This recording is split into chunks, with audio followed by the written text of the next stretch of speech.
The wind across the desert has a language of its own, a slow, whispering hush that curls through the ancient valleys and forgotten stones, tracing paths once walked by feet long buried beneath sand. The pyramids rise in the distance, not gleaming gold as they once may have, but softened by centuries into shades of honeyed limestone, weathered and still. This is not the Egypt of myth or magic. This is not the land of pharaohs and golden masks, at least not yet. Before the grandeur, before the monuments became eternal, there was work. Endless, aching work. Tonight we are not priests or nobles. We are not gods made flesh. We are laborers in the dust. We will begin with the quarry where the desert yawns open and stone waits to be broken free. The heat is not a presence but a weight, pressing down from above and rising up from below. The air, dry and sharp, scratches the throat with each breath.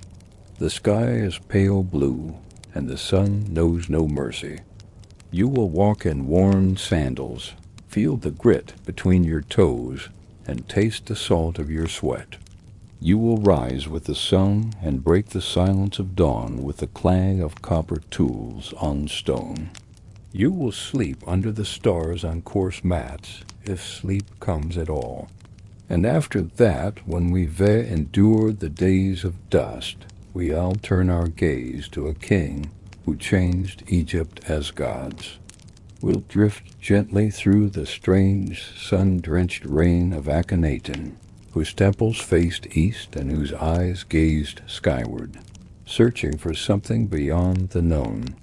Later we'll descend quietly into the sands of Saqqara, where tombs remain unopened, their doors sealed with time. We'll move like archaeologists of the mind, brushing away the centuries with care. And finally, we'll be invited to the banquet hall of Ramses the Great. Not as guests, perhaps, but as shadows on the wall watching the silk, the incense, the heavy stillness of power. This is a journey into silence and labor, belief and stone. Let the dust settle. Let the torches glow low. Let history speak softly as you drift deeper into the quiet world of long ago. The first light touches the desert edge in a soft, golden spill. There is no breeze. The camp stirs with slow discomfort, like a wound reopening. Your body aches from sleep on hard ground, shoulders sore, neck stiff, feet swollen. The linen cloth you use as a blanket is damp with your own sweat and the fine powder of limestone dust. It never leaves you, the dust. It coats everything, your skin, your lashes, the inside of your nose and mouth. You are a laborer assigned to the quarry at Gebel el-Silsila, or perhaps Tura or Aswan. The names don't matter anymore. The stones pulled from these cliffs will be carved into monuments you'll never see completed. That is not your role. Your role is to lift, to chisel, to sweat. You rise before the sun fully crests the horizon. The overseer's voice, rough and disinterested, urges movement. Your tools are simple. A copper chisel, a dolerite hammerstone, a wooden wedge. The copper dulls quickly. You sharpen it often, squatting beside the toolmaker's tent in silence, exchanging tired glances with other men whose faces are grayed by exhaustion. The climb to the quarry face is steep. Loose stones slide beneath your sandals, and the light glares as it strengthens. By midday, the heat is so thick it becomes a soundless roar. Your tunic clings to your back. You breathe through your mouth shallowly to avoid the stinging dust. Your hands blister early. Calluses form quickly, but they do not dull the ache. Your fingers bleed. Occasionally, a sharp chip of limestone flies up and slices the skin across your cheeks or arms. There is no medicine. Sometimes a man falls. Sometimes a man does not rise again. The food is little more than bread and dried onions, washed down with water that is warm and slightly sour. You chew slowly, savoring the simple moment of shade beneath a fabric tarp that flutters weakly in the heat. Scorpions nest in the cracks. You are always careful, but still some are bitten. Some become feverish. The overseers do not stop the work for fever. You dream of the Nile, of cool water, of palm trees. You have not seen the river in many weeks. As the sun begins to set, shadows stretch long across the quarry walls. The stone glows orange, then softens to rose. Your arms shake. Your legs feel hollow. You descend the path again, tools slung across your back, dust in your throat, your eyes half-lidded with weariness. Night falls quietly, with no celebration. The stars blink overhead. Fires flicker low. A cough sounds nearby. Someone whispers a song to themselves, a song from the village where they were born. You can't hear the words, but the tune is familiar. Tomorrow will come soon. The morning does not greet you gently. It simply arrives unapologetic and bright. The air is cool for a fleeting moment, but even before your first mouthful of water, the heat begins its climb. You walk the path to the quarry again. Your feet know it by now.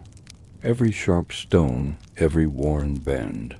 The others move with the same slowness, the same quiet resignation.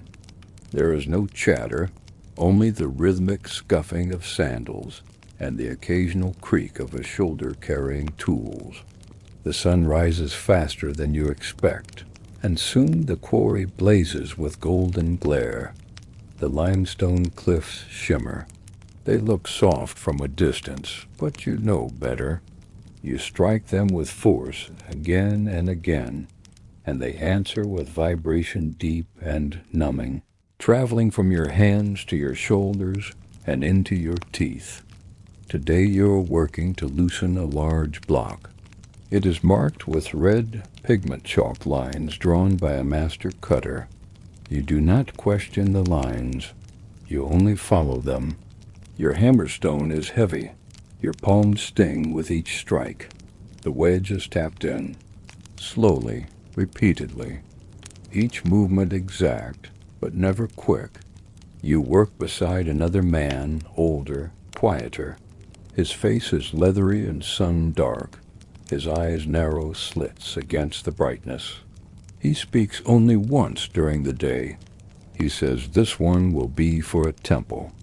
You nod. It means nothing, but perhaps it helps. There is a rest at midday, a half hour perhaps. You crouch under a canvas awning and chew hard bread. Your hands shake slightly from exertion. A boy barely old enough to carry water passes a clay jug around. You drink in silence, letting the water sit in your mouth a moment before swallowing. It helps to trick the body, just a little. The afternoon brings more heat. The light reflects off the stone until your vision swims. Your back aches. Your muscles have long stopped complaining. They simply obey, wooden and slow. Then there is a sound. A crack. The wedge takes. A seam appears. The stone begins to give. Carefully, methodically, the team works it free. It takes hours. When the block finally shifts and rests free of the cliff, there is a moment of stillness. No cheer, no applause. Only the quiet nod of the overseer and the slow return of tools to their satchels. The stone will be hauled to the Nile. It will wait for a boat. It will float downstream like a pale ghost of the cliff it once belonged to. You return to camp at dusk. You eat. You lie on your mat. Your hands still ache even as they lie still. You stare at the stars and wonder how many stones you have lifted. You do not count, but your body remembers every one. The quarry never sleeps, even when the men do. Even when the sky is black and the stars are sharp above the hills, the stones remain cold, silent, waiting. Your hands are cracked now. The copper tools wear down too quickly, so you often spend the earliest part of the morning waiting in line to have them reworked, filed again into shape by a craftsman whose fingers are as scarred as yours. The line moves slowly. No one speaks. Today the air is dry but heavy. The sun, veiled behind a thin cloud, gives little relief. Dust hangs in the air like smoke, stirred by every movement. It settles in your eyes, your nostrils, your ears. You try to cover your mouth with a cloth, but it's already soaked with old sweat. You are assigned to clearing rubble today. Not cutting, not hauling, just breaking and moving the shattered remnants of yesterday's labor, piles of broken stone, chips and fragments too small to shape, too large to ignore. You fill baskets and carry them out by hand, back and forth, back and forth. Your shoulders burn. You no longer feel hunger the way you used to. Just a dull emptiness that you fill with whatever rations are handed out, a few dates, a slice of coarse bread, a little salted fish when the supply barges come. One man collapses by the wall in the late afternoon. He does not speak. His eyes are open but unfocused, his chest rising too quickly. The overseer calls for water. A few men carry him to shade. No one stops working. Sometimes a breeze comes in the evening. Not often, but when it does, it carries the faint scent of tamarisk trees, maybe even the river, far away. For a moment you think of home, though you barely remember where that is anymore. A small village, a hut with a dirt floor, a mother who sang when she cooked. The breeze dies quickly. The dust returns. As night falls, you clean your hands in a small basin of muddy water. The dust never fully washes away. It clings under your nails, inside the cuts on your fingers, along the creases of your skin. You think, as you lie back on your mat beneath the stars, that perhaps it will still be with you even after you die. The stones endure. You do not. The sun rises again. It always does, it always will. The work resumes, as predictable as breath. Your body responds now without question, even before your mind fully wakes. You stand, you stretch, you eat, you go. Today the overseer walks the upper ridge. His figure is small against the sky, but his presence is known. He wears clean linen. His sandals are finer. His voice, when it calls out orders, is clipped and distant. You do not look at him. You look at your tools, your feet, the stone in front of you. There are rumors among the workers, quiet ones, murmured in the corners of shade. Some say the overseer was once a laborer too, many years ago. Others say he is the cousin of a nobleman. None of it matters. What matters is that when he speaks, you move faster. When he watches, you straighten your back. You are tasked today with smoothing a surface, a fine block, likely destined for a temple wall or the base of a statue. Your strokes must be even, precise. You run your hands across the limestone to feel for imperfections. Your fingertips are numb. You rely on sight. Hours pass. You drink in measured sips. You stretch only when the overseer is far from view. A man nearby vomits from the heat, then wipes his mouth and continues. Another breaks a chisel and is struck for it, not hard, just enough to sting, just enough to remind. There is no mercy in the quarry, but there is rhythm, and in that rhythm sometimes there is quiet, the soft knock of chisel on stone, the rustle of cloth, the occasional call of a desert bird overhead. These small sounds become your world. You move within them, not unlike a monk in prayer, your ritual not holy but necessary. When the day ends and the overseer disappears behind the ridge, the atmosphere eases slightly. A few men hum as they walk. One laughs a dry, rasping sound. Someone passes a strip of dried fruit, torn into 3 pieces and shared without words. You lie down that night with the strange awareness that the work will never end, that more stone waits, that others will follow after you, that your hands, though they bleed and blister, are part of something older than memory. The blocks you cut will bear the weight of kings, of gods, of dreams you will never see, and yet you do the work, one stone at a time.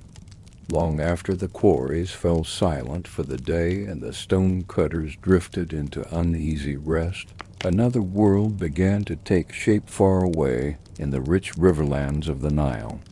There, the temples rose with rigid perfection, aligned to the stars and the seasons. God smiled from every wall, eternal and unchanging. But not forever. In the 14th century before our era, a boy was born into the royal house of Egypt, prince of a nation ruled by ritual, shadowed by temples, and shaped by gods whose names had been carved into stone for centuries. His name at first was Amenhotep, son of Amenhotep III, ruler of wealth and stability, father of monuments and patron of the divine order. The boy was thin, long-limbed, his eyes wide-set and serious. He watched his father's court with a quiet intensity. He listened. He learned, and when the day came that he wore the crown, he did not repeat the prayers of those before him. He wrote new ones. The name he was born with honored Amun, the great god of Thebes, lord of the hidden. But the boy king would turn away from Amun. He would strip the god's name from walls and temples. He would erase it from inscriptions and begin again.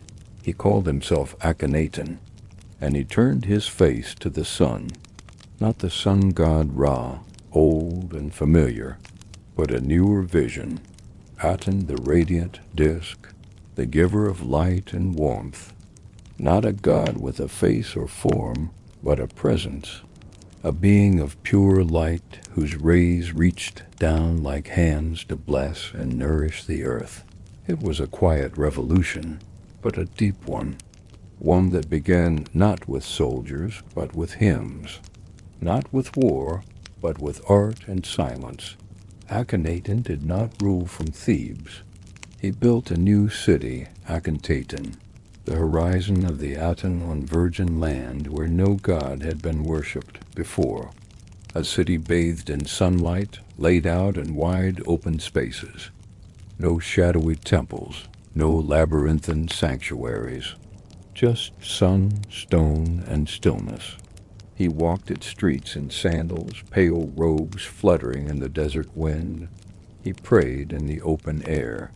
He spoke of the Aten not as a distant god, but as a radiant father whose warmth touched all. This was a pharaoh unlike the ones who came before, and the world watched in quiet unease. Akhenaten's vision was not just spiritual, it was physical. It took shape in stone, brick, and sunlight. The site he chose for his new capital was untouched, neither sacred nor settled. It lay in a broad, wind-swept valley along the eastern bank of the Nile. There were no temples there, no memories, just earth and space. That was the point. The city, Akhetaten, rose quickly. Thousands of laborers were summoned. Masons, sculptors, and craftsmen worked under a new rhythm, guided by royal decree. The limestone was pale and soft, easy to carve. The city was shaped not to glorify conquest or blood, but to reflect a new devotion, a relationship between light and life. The streets were wide, the walls low. The temple stood roofless, exposed to the open sky, where the rays of the Aten could fall without obstruction. In the center of it all stood the great temple to the Aten, a vast courtyard where sunlight bathed the altars from dawn until dusk. Palaces were built for the royal family, elegant structures with columned halls, painted floors, and pools for lotus flowers. Gardens grew in the sand, coaxed from the ground by channels of river water. Birds were kept in cages of woven reed. Servants moved silently, their linen robes whispering through the colonnades. Art changed, too. Under Akhenaten's rule, figures became more human, more fluid. The pharaoh himself was shown with elongated limbs, narrow shoulders, and a softly rounded belly. He was often depicted alongside his wife, Nefertiti, and their daughters lounging, kissing, laughing beneath the rays of the Aten. There was tenderness in these scenes, intimacy, a quiet rebellion against the stiffness of old tradition. And yet, for all its beauty, the city hummed with tension. The priests of Amun had not vanished. They waited in Thebes, silent and watching. Old temples still stood, their doors closed but not destroyed. The people murmured about the strange new god with no face. Some whispered the name of Amun in private. Others looked to Akhenaten with awe or with fear. But the sun kept rising, and Akhenaten kept shining. A city built for light, built in silence, held together by a single man's devotion. It was his dream, and for a time it stood. Wherever Akhenaten appeared, Nefertiti was never far behind. She was more than a queen. She was his equal, crowned, painted, revered. In the reliefs carved across palace walls, her presence is unmistakable.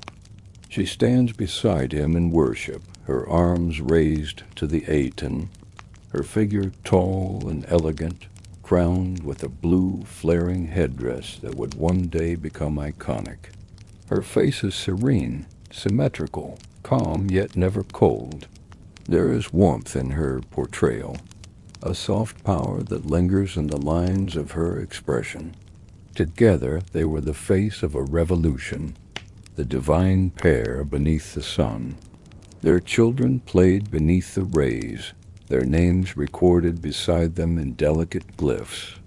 For a time, it seemed as though the entire royal world had been remade in their image, light-filled, tender, radiant. But not all was simple. Nefertiti's role was complex. She was worshipped as a goddess sung to in hymns.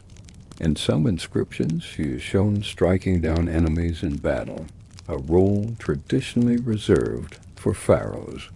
In others, she is shown alone, offering to the Aten as if she herself carried the favor of the sun.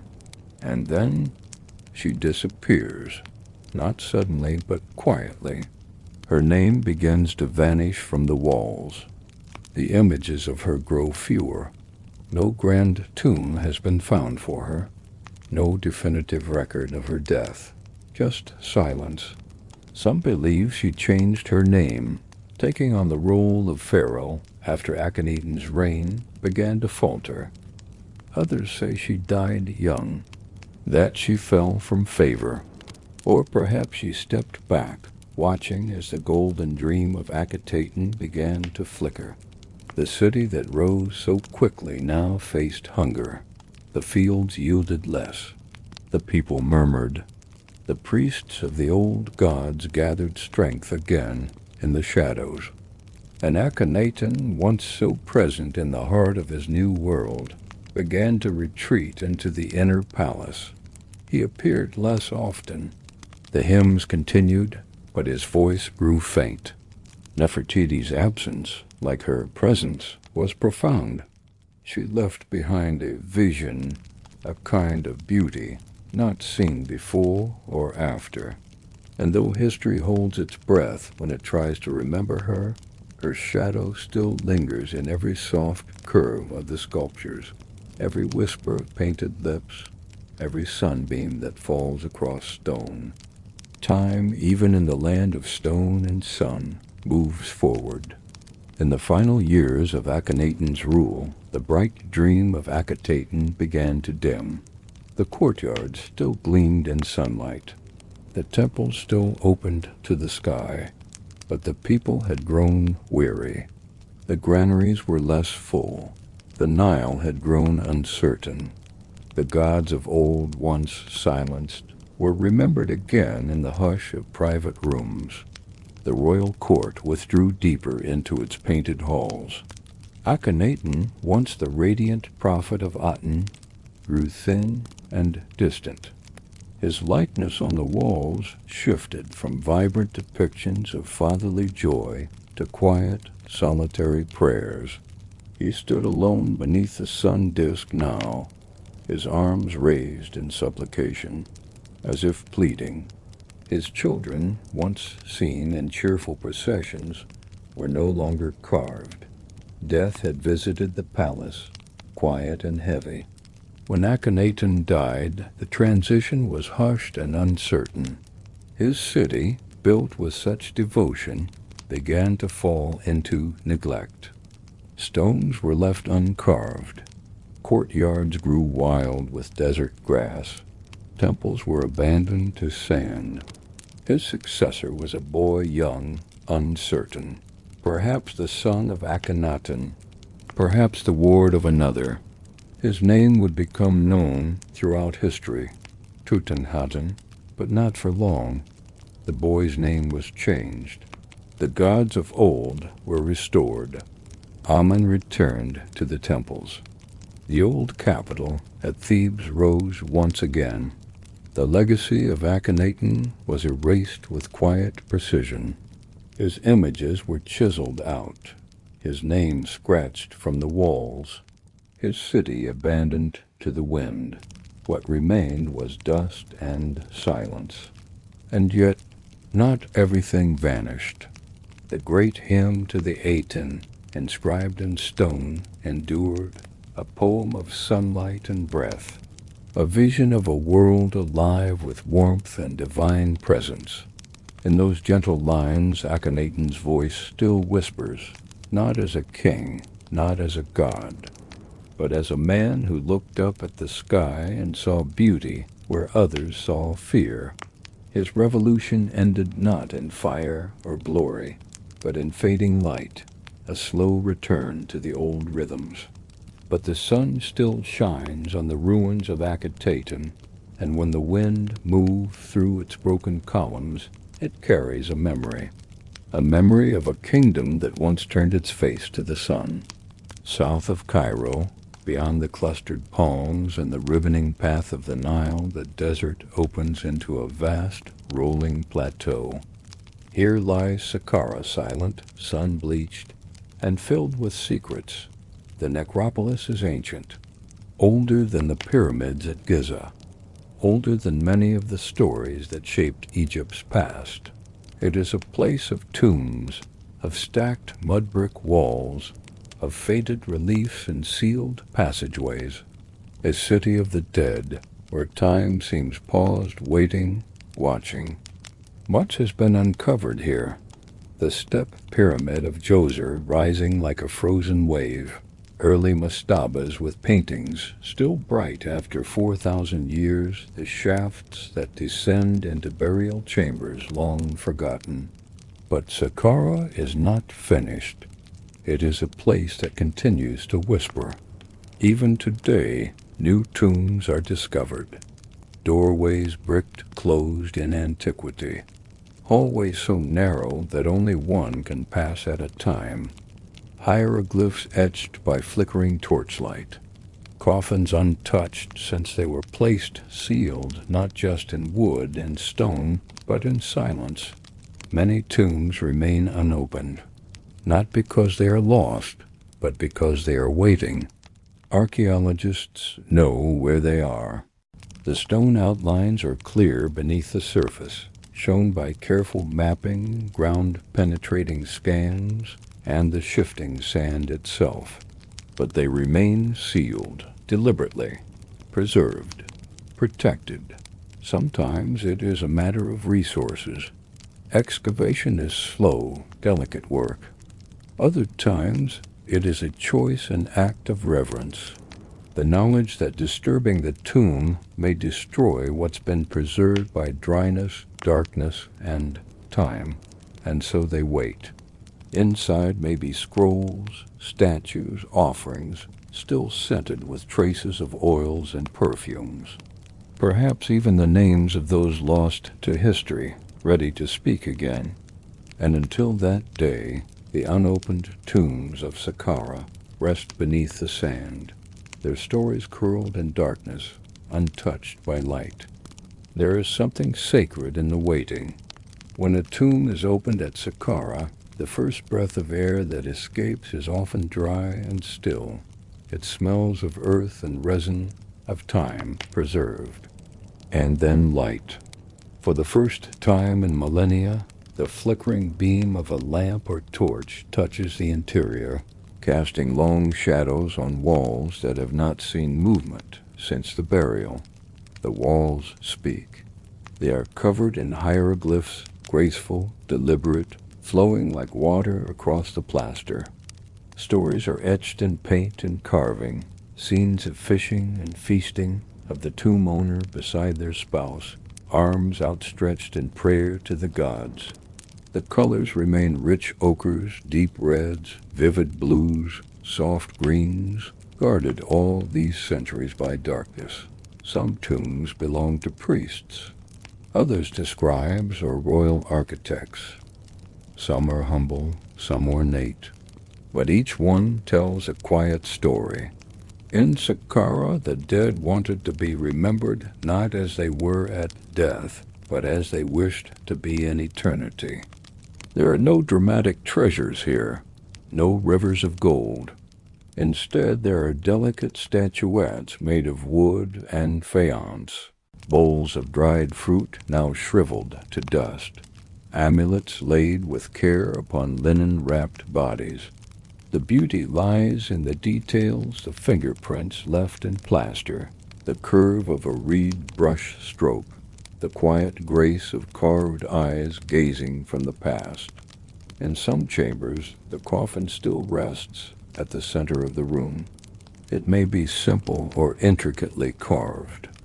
Names are often visible, written in blue or black ink, preserved by time and still sharp to the eye. The mummy lies within arms crossed, shrouded in linen. Sometimes the linens are layered with golden thread, or painted with the spells of the Book of the Dead, and sometimes a false door is found on the wall. It leads nowhere, but to the ancient Egyptians it was a passage for the spirit away from the deceased, to move between the worlds, to receive offerings, to watch and listen. It is said that in the quiet moments standing in the tomb's heart, one can almost hear the past faint, like breath behind stone, not voices, but memory. The memory of preparation, of farewell, a belief, a deep and gentle silence woven into the walls. Not all the tombs at Saqqara were built for humans. Alongside the chambers of priests and officials, archaeologists have uncovered long corridors filled with creatures, rows upon rows of embalmed animals, carefully wrapped, sealed in niches, or placed inside carved wooden boxes. Cats, falcons, ibis birds, baboons, crocodiles, even bulls, each had a purpose. In ancient Egypt, animals were not merely companions or symbols. They were vessels of the divine. The gods took their forms. Bastet, the gentle guardian, with the face of a cat. Horus, the sky god with a falcon's gaze. Thoth, wise and eternal, with the curved beak of the ibis. And so, to honor the gods, the living gave offerings, animals bred, raised, and mummified with reverence. The catacombs beneath Saqqara echo with these rituals. There are miles of tunnels, carved deep into the limestone, where the walls close in and the ceiling is low. The air is cool, almost still. Torches cast strange shapes along the stone, and in their glow the alcoves appear, each containing one, two, sometimes dozens of animal mummies. Some are tiny, their forms no larger than a hand.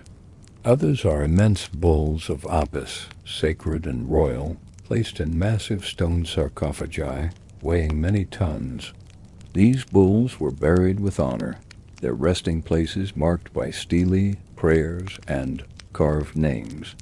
There's evidence that pilgrims traveled to Saqqara to leave offerings, small statues, or mummified animals, purchased at temple markets, placed with quiet hope. Each gift a prayer, each bundle a message to the gods. And not all the animals were merely symbolic. Some may have been beloved pets, buried alongside their owners. A small dog curled beside a coffin. A monkey wrapped in linen, its face painted with care. These creatures, preserved in the stillness of Saqqara, were part of a world where spirit and body, man and beast, god and desert, were woven together. The animals, too, journeyed into eternity, and as the sand shifts above their resting places, their presence endures, silent, sacred, and unseen beneath the dust. Even now, beneath the wide sky and drifting sands, Saqqara has not yielded all of its secrets. The surface tells only part of the story. Beneath it, a complex warren of chambers, shafts, and tunnels lies hidden, some known by maps and surveys, others still concealed beneath layers of time and silence. Archaeologists speak of anomalies in the soil, hints of walls buried deep, and voids where rooms should be. Some tombs are too fragile to open. The moment air touches the space, what has been preserved for millennia may vanish, paints flake, linen crumbles, inscriptions dissolve. And so some tombs remain sealed by choice, protected from curiosity by patience. Others are too dangerous, passageways collapsed, staircases sunken. Teams lower lights and cameras into shafts, watching as the images flicker back. A painted wall, the curve of a sealed doorway, the glint of faience in the dust. But for now, they wait. Each discovery must come gently, and in some places the tombs are simply forgotten. The wind drifts endlessly, reshaping the dunes. A surface may appear empty, but just beneath lies an entrance, once carefully hidden, now overlooked. The sands of Saqqara move slowly, but they conceal with skill. There are stories half-whispered of undisturbed chambers, of names erased from history, of mummies whose wrappings have not yet seen light. Every generation of archaeologists adds to the map, but none finish it. Saqqara is too large, too layered, too alive with memory. And so the unopened tombs sleep. They rest beneath stone and silence, their walls still painted, their offerings still intact. Each is a message from the past, waiting to be read. But for now, they are safe in the dark. When the wind rises in the evening, rushing across the cliffs and broken statues, it sounds like breath, like waiting. And beneath the sand, history dreams on. Far from the dust of the quarries and the dark hush of tombs, another world shimmered beneath the same Egyptian sun. It was a world of wide courtyards, sweet-smelling gardens, and shaded colonnades. Here in the palace complex of Pyrameses or Thebes, or even the sacred precincts of Abu Simbel, the elite of Egypt moved through their days wrapped in linen, cooled by fans of ostrich feathers, their feet resting on woven mats far from the blistered earth. This was the Egypt of kings and high priests, of court musicians and scribes of the divine. And when they gathered to feast, it was not merely a meal. It was a ritual of power, of pleasure, of performance. Imagine the long stone hall, its ceiling held by painted columns shaped like papyrus stalks. The floor is cool to the touch, inlaid with bright tiles of turquoise and black, glazed with symbols of eternity. The scent of lotus blossoms drifts on the air, placed in shallow pools or floating in delicate bowls of perfumed water. Guests arrive quietly, robes rustling like leaves. Gold glints on wrists and ankles, kohl lines their eyes. The soft pluck of harp strings echoes from a corner, played by a musician seated on a low stool, her head bowed. Before them, servants glide with practiced ease. They carry silver trays laden with roast goose, figs, honeyed bread, lentils with garlic, and bowls of dates. The wine flows freely, dark red, spiced with herbs, poured into slender alabaster cups. But this was not just decadence. The feast was an echo of the divine. The layout of the food mirrored offerings to the gods. The order of the courses followed ritual. The music was more than entertainment. It echoed the hymns of the temple. Even the act of drinking wine was sacred, connecting mortals to Osiris, lord of the vine and rebirth. Some of the guests were priests. Others were nobles, generals, architects, or scribes favored by the pharaoh. They spoke softly of taxes, temple repairs, trade boats from Punt, and dreams interpreted by starlight. And somewhere near the head of the table, perhaps beneath a canopy of embroidered linen, sat Ramses himself, face serene, adorned in gold, his posture regal and unbending. He listened, rarely spoke, and when he raised his hand, silence followed. This was a height of comfort, the farthest shore from the quarry's ache. But even here, beneath the perfume and silk, eternity pressed close. Every dish was recorded. Every guest remembered. Every moment meant to be retold in tomb scenes, to be lived again in the afterlife. The banquet, like life, was a preparation for what came after. And as the cups were emptied and the harp played slower, the sun dipped low, brushing the palace walls in gold. The gods, it was said, had dined there too. In the realm of the elite, days unfolded not in toil, but in ritual, routine, and quiet luxury.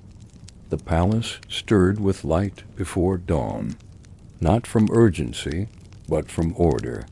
Servants moved with care through pillared halls, lighting oil lamps, airing chambers, laying out garments of bleached linen woven thin, soft to the touch, fragrant with cedar. For the pharaoh, each morning was a sacred beginning. He was awakened gently, washed with water scented by lotus and myrrh. His body was anointed with unguents stored in alabaster jars, formulas prepared in temple workshops, each with a meaning. Then came adornment, a collar of turquoise and gold, delicate rings, the crook and flail for ceremony, the crown of the morning. But even the great Ramses, who lived into his 90s, who ruled longer than any before, did not rush. He walked through courtyards lined with shade trees. He paused beneath banners that fluttered gently in the Nile breeze. He sat before petitions, listening as scribes read complaints or offerings from provinces far away. The royal family moved with hymn wives, children, trusted viziers. The inner palace was alive with small rituals, education for the young princes, music lessons for the royal daughters, recitations of law, letters from vassal kings. Meals were taken in cool chambers, light dishes of cucumbers, lentils, duck, and grapes, with wine or barley beer. Afterward, the heat of the day called for retreat. The palace darkened, the drapes drawn. Slumber or stillness followed as the outside world hummed in respectful silence. Later, ceremonies resumed, offerings in temple courts, appearances before nobles, inspections of construction colossi rising from quarried stone, pylons carved with hymns. Every movement echoed the divine order. Every gesture was both personal and political, human and holy. Yet even for a pharaoh, time wore slowly. He watched new wives grow old, sons fall ill, the seasons pass, the river rise and lower. His image multiplied endlessly, in statuary and inscriptions and scenes of battle and peace. But behind the stone was a man, one who saw the sun set every evening behind the river palms, one who aged in a world that never allowed him to grow small. For the royal household, time moved gently, but it moved, and the palace, though wrapped in comfort, could not keep it at bay. Outside the palace walls, beyond the chambers and colonnades, lay the royal gardens, an oasis drawn by human hands, coaxed from desert earth by patience and water. Here the elite did not labor, they strolled. Long pools stretched under the open sky, still and symmetrical, reflecting date palms and sycamores planted with care. Along their edges, blue lotus blossoms unfurled with the sun, then folded again at dusk. Ducks skimmed the surface. Frogs croaked softly in reeds. The breeze carried the scent of jasmine and pomegranate. Stone paths wound through orchards of fig, sycamore, and dom palm. Slender papyrus stalks rustled in beds, laid in geometric precision. The gardens were not wild. They were ordered, calm, and filled with intention. Nature shaped into harmony. This was a different kind of temple. Servants tended every corner, watering from ceramic jugs, sweeping fallen petals, chasing birds from ripening fruit. Royal children played here, their laughter drifting through shaded groves. Older courtiers walked slowly in pairs, discussing omens and policy, cooled by the green hush. Sometimes the pharaoh came too. He would sit in a small pavilion overlooking the water, shaded by linen, sipping from a cup of wine, cooled by clay jars buried deep in wet sand.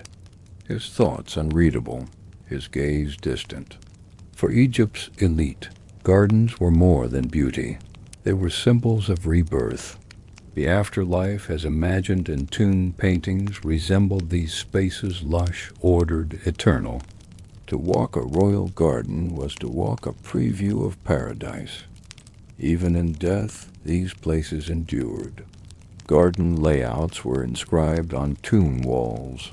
Scenes of noble couples walking among flowers, plucking fruit, fishing in mirrored pools, framed by captions that promised forever and ever. To the weary stonecutter, the royal garden was a myth. But to the few who lived within its walls, it was a momentary reality, green, cool, and slow. A place where time softened and passed without notice, where silence grew like vines, where even the most powerful remembered how to sit still. For the Egyptian elite, life was only the beginning of a longer journey. Each day of comfort, each ritual bath, each offering to the gods was not merely for pleasure, it was preparation, a quiet rehearsal for the eternity that waited beyond death's door. And so, even in moments of ease, they planned. Tombs were commissioned long before death. Some had theirs carved while still young, supervising every detail stone chosen, corridor length, chamber design. The best artisans were called, the finest pigments prepared. Scenes were selected carefully, hunting in the marshes, playing music, receiving offerings, not as memories, but as blueprints for the life to come. Inside these tombs, the elite would be surrounded by the things they valued most: food, perfume, music, family. Gold and ivory were not indulgences, they were symbols of divine favor, talismans for safe passage. Chapti figurines, small and finely carved, were placed in boxes by the dozens, meant to labor in the afterlife on behalf of their owner. Priests recited spells. Incantations were written on linen, tucked inside layers of bandages. Papyrus scrolls, long and careful, held the texts of the Book of the Dead, a guide through the Duat, the shadowy underworld where trials awaited. Heart weighed against a feather, gates guarded by serpents, names that must be remembered, words that must not be forgotten. But for the chosen few, for those of high rank, piety, and preparation, paradise waited.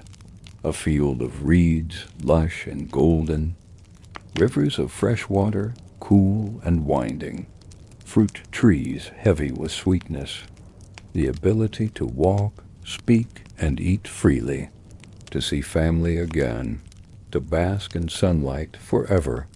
This vision wasn't metaphor, it was expectation. The wealthy lived their lives in ways meant to echo the world to come, so that when they stepped through the door of death, they would already know the way.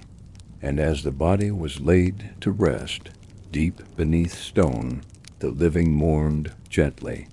There were tears, yes, but also prayers, hymns, offerings, assurance, because for the elite of Egypt, death was not an end. It was a return, a rising. And in the stillness of their tombs, wrapped in silence and linen, they waited not in fear, but in calm, prepared for the sun to rise again. And so we leave ancient Egypt, not in the shadow of towering pyramids, nor in the echoing hush of temple columns, but gently in the warm light that spills over stone courtyards, through painted tombs, across the silent dust of a quarry. You've walked the path of a laborer, skin chafed by linen, throat dry with dust. You've felt the weight of stone on blistered shoulders, the pressure of time etched into your bones. You've followed a pharaoh's gaze to the sun, through visions of devotion and revolution, through new cities born and lost, through the loneliness of light. You've lingered in tombs untouched by time, where silence tells stories more gently than voices ever could, where animals, gods, and humans sleep together in stillness. And finally, you've entered the world of the elite, those whose lives were slow and fragrant, layered in rituals and fine cloth, shaded by palms and softened by song. Across all these worlds, across quarry and palace, tomb and garden, one thread remains, the slow unfolding of time, the care with which lives were lived, the reverence for death, the certainty that what is done in stillness lasts far longer than what is done in haste. Even now, the desert holds these memories. The wind moves gently across old stone. The sun rises once more, and you too may rest now in the quiet of forgotten cities, in the calm of distant chants, in the soft dust of history. This is the end of the story. Sleep well.